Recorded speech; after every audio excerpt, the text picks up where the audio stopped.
Welcome. So good to be with you on this Wednesday as we get together for a little midweek Bible study and devotional time. So glad you've taken some time out of your day, out of your week to join us to dive into God's word and hopefully be uplifted and encouraged and even challenged by what he has to say to us. Because that's the whole goal, right? To grow and to learn and to grow and to move forward in our relationship with him and our discipleship and following him. And hopefully that's something we're gonna do today. That's a hopefully a goal we have every day, but hopefully today, especially, we have that goal as well. But as we enter into speaking of goals and kind of maybe refreshing some of those goals as we enter into the new year, hopefully it's going well so far. We're a couple weeks and a day in.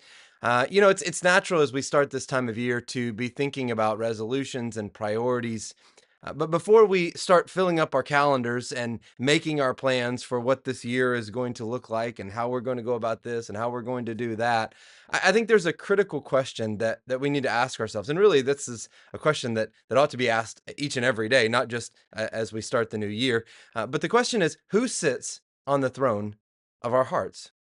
Who is it that is on the throne of our hearts? Because each of us has a throne in our lives. Now, we may not think about it like a literal throne, right? But we each have a place in our lives where something or someone governs our decisions, our priorities, our values. It could be any number of things, right? That dictate how we live and what we do and how we operate and the places that we go and the things that we involve ourselves in, right? What is it that is at the top of that list of what drives our actions and our decisions? Well, speaking of that idea, here's what the apostle Paul writes in Colossians chapter 3, or excuse me, chapter 1, verses 15 and 16.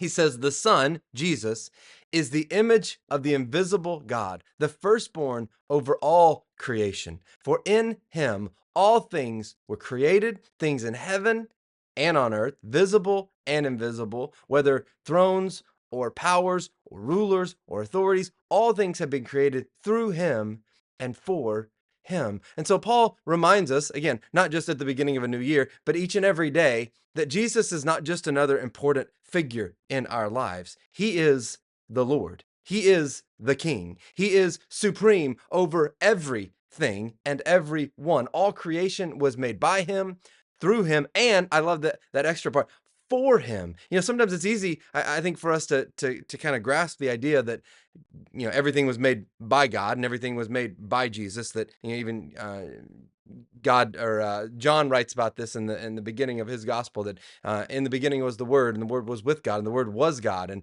And so from the very beginning, I think it's easier for us to picture that Jesus was there and that he created everything. It's a little bit harder, though, for us to accept the reality that it's not just through him and by him, but everything is for him, including you and me.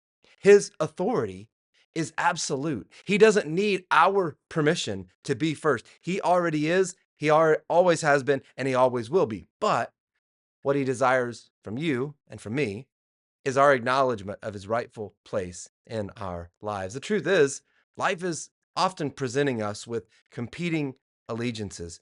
Follow this, follow that, give your allegiance to this, give your allegiance to that. I think for most of us, the battle is not necessarily with good and evil. And there are times, right? There's times where we're tempted to succumb to evil and to certain temptations. But I think oftentimes also the battle is not just between good and evil, but even more so in our lives as Christians, it's between what's good and what's best.